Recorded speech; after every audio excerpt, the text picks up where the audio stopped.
So what should we be doing? I mean, from now, between now and the next 10 years, what should we be doing? I mean, particularly those of us in West Africa where we are likely to see drought conditions.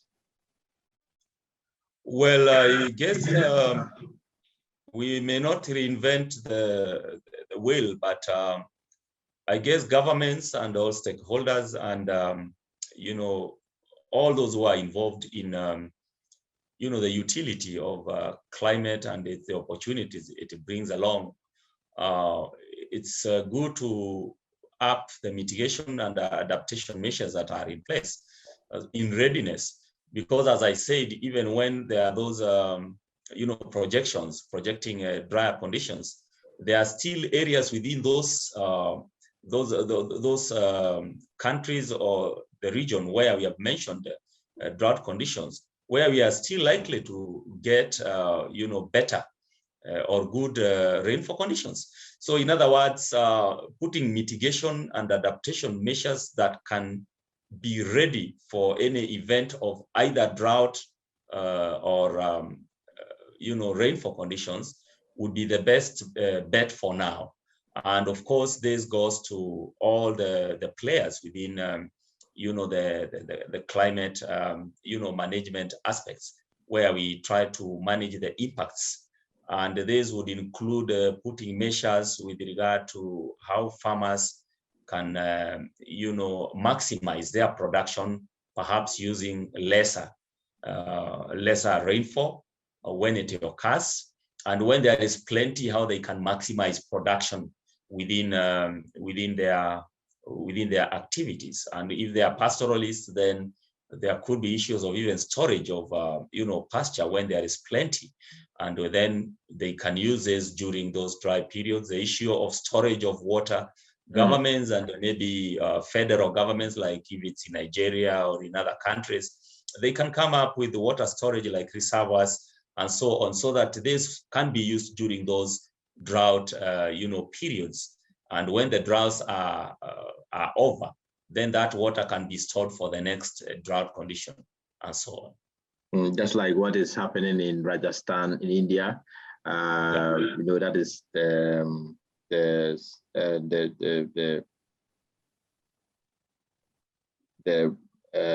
mean, severe, I mean, dry region in India. I was there last year, and I saw some of this water storage, I mean, rainwater harvest system provided to each household. You believe that this is going to help us in future if we are able to do it? Yeah, I guess those are some of the measures. Those are some of the measures that can be have been used. So the best thing would be to upscale them, so that it becomes like it's what people should be doing, so that they don't just like wait until when drought comes in. So being proactive and also putting, you know, measures in place, because remember there are other associated impacts of drought. For instance, you have heard about you know, bushfire outbreaks. Yes. You know, where you have forests, you know, being you know, reduced to ashes because the droughts are quite severe, and therefore fires will break out. Either they could be caused by individuals, or they could just start themselves. And so those could also be some of the impacts. We also have impacts of displacement of species, which perhaps you know, contribute to, you know, nature, to farming and so on, like bees, for example, bees colonies, which play a critical role in pollination and so on. So if there are droughts, they are likely to move elsewhere where they may find sufficient apiaries and you know, food, water, and so on. Plus, you know, the list is endless. So putting measures in place, like even trying to plant trees where deforestation has actually reduced this, could also be part of the long-term, you know, measures of trying to be able to deal with drought occurrence in future. Because when you have measures in place, you can reduce the impact by more than 50%. Okay. My final question has to do with what are some of the unique things that you do, your department to do in Kenya that Ghana can imitate in terms of this weather pattern that we experienced in recent times? Well, perhaps I may not have much knowledge about to what level Ghana Met Services has done, but I would assume that within the World Meteorological Organization standards and the status, that Ghana Met Services is a very well-established Met Service, just like Kenya. And my assumption would be that some of the things that we have been doing at the Kenya Meteorological Department could also be the same ones being done at Ghana. But I can generally say that in Kenya, we have worked more on the engagement between the forecasters or the meteorologists and the users or the stakeholders. Because initially, like 15 years or so ago, the focus was more on just producing weather and climate information with the assumption that it will be consumed and used by the various stakeholders, sectors, and so on that depend on weather and climate. However, we realized that some of this work was going to waste, and therefore the campaign or the process of trying to engage more with the users within what we call the co-designing, the co-production of these products, so that we could actually go or get into the idea of what exactly does the user of this information need, so that we can tailor make or customize this according to the need. Just like the old adage which says that the customer is always right. The users of weather and climate information are the always customers. Right. And they are always without them, we actually cannot justify climate services, or why the taxpayers should actually invest in climate services. And so we have, in the last couple of years, worked towards strengthening the engagement between the Met Services and the users, even at the lowest level. Initially, we started at the provincial level. We had about 8 provinces in Kenya, but then that was revised. We currently have 47 counties, which, like, if you look at Nigeria, they look at them like the federal states, but in this case, ours are counties. Counties, yeah. 47 of them. And we have actually decentralized our services to the 47 counties, such that in each of the counties, we have a county director who actually manages and provides weather and climate information in that particular county. And so towards that, also, we have gone even to a lower level of the sub-county, where we have the wards, which again go into villages, and therefore trying to engage the users and also finally disseminating and even communicating this information to the users.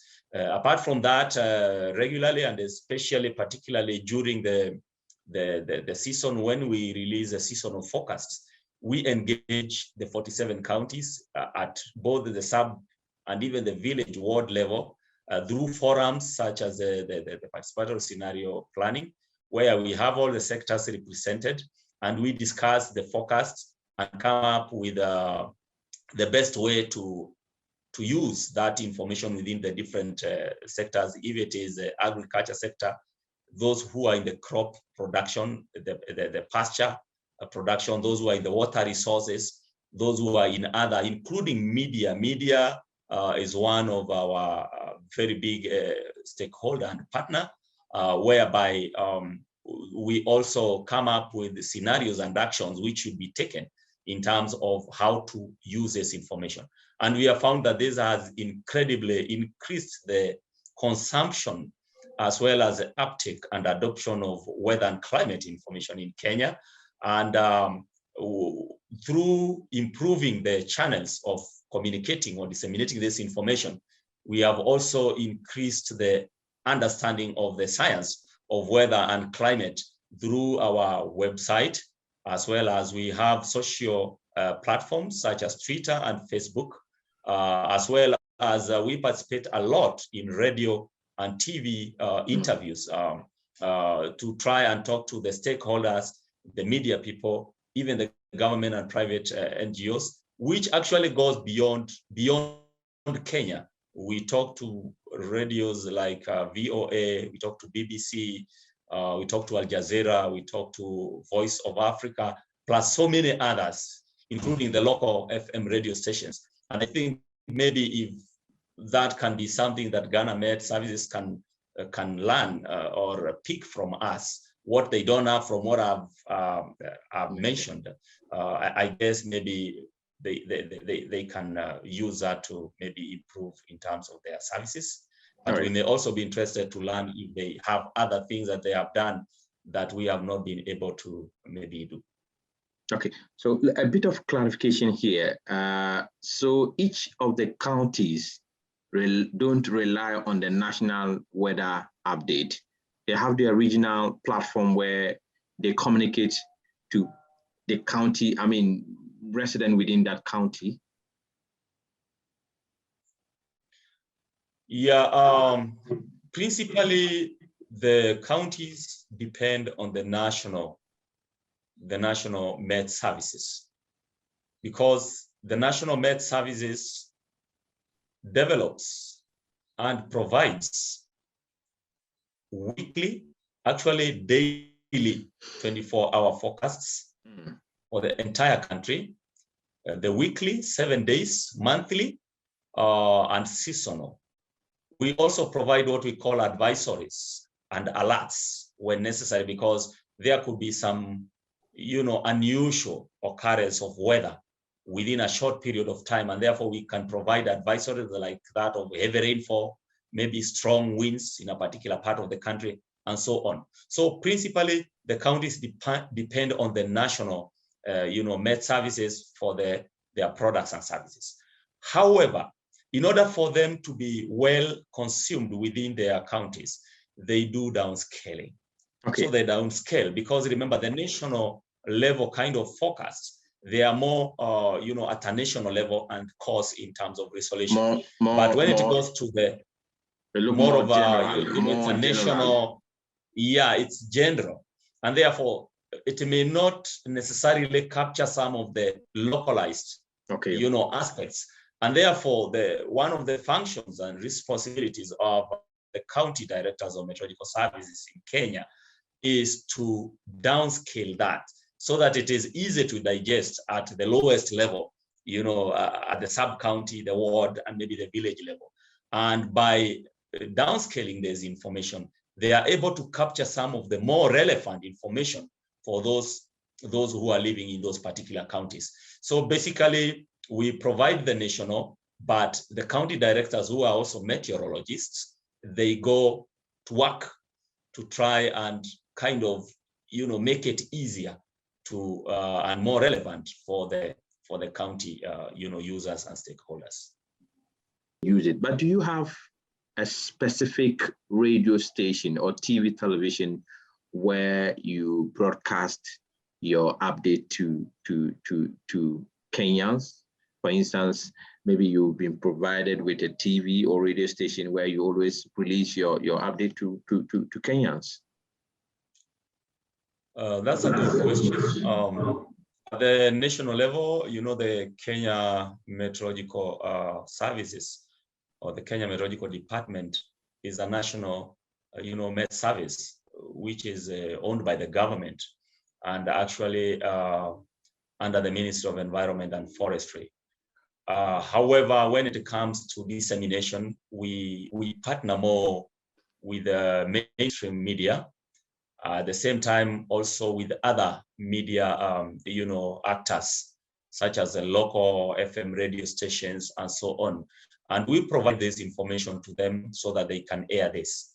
Nonetheless, as a department, we also had these localized kind of community radio stations. We call them RANET. Right. It's a radio network which provides, the weather and climate information at the local level, and it's a radio station that is established within maybe a specific county and area, and can broadcast perhaps within 20 kilometers radius, something like that. Okay. And it broadcasts in vernacular, maybe the common language that is understandable in that particular county. Locale. And so currently we had been running about 7 of this in 7 counties, although in the last couple of months, due to logistical issues and so on, we are not running all of them at the moment, but there are a few which are still running in some of the counties in Kenya. But when they were running fully, we had about 7 of them running across a number of counties. And with the time, we were looking at if we could increase this.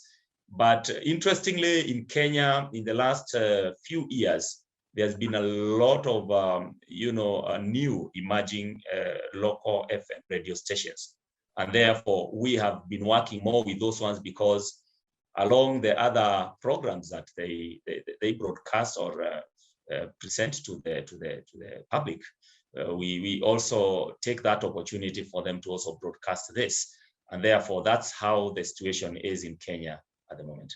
All right, thank you so much.